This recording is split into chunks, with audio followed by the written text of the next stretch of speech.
আমি বর্ণাশ্রী। আজ আমি চলে গেছিলাম আউটডোর করতে। তো 25 ডিসেম্বর আমি কোথাও ঘুরতে না গিয়ে চলে গেছিলাম আউটডোর করতে।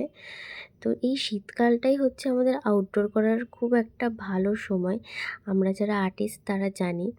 তো আমি ফার্স্টেই লোকেশনে গিয়েই আমি কিছু ক্লিপ নিয়েছিলাম, যে ছোট ছোট করে ড্র করে নিয়েছিলাম যে কোনটা করলে ভালো হবে।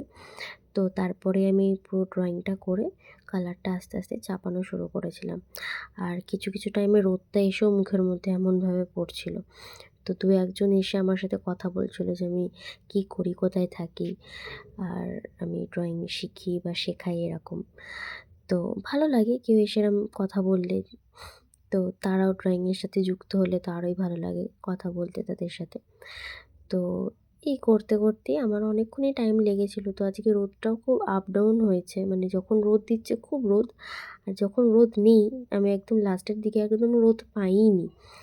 তো এই করতে আঁকাটা আমি কমপ্লিট করেছি। তো তোমরা সবাই জানিও যে আঁকাটা কেমন হয়েছে। অনেক দিন পর আমি আউটডোরে গেছি আজকে। তো এটার ভিডিও করেছি। লাস্টে ২ টো ছবি দিয়েছি আমার খুব প্রিয়। তোমরা অবশ্যই জানিও কেমন হয়েছে আজকের ড্রয়িংটা।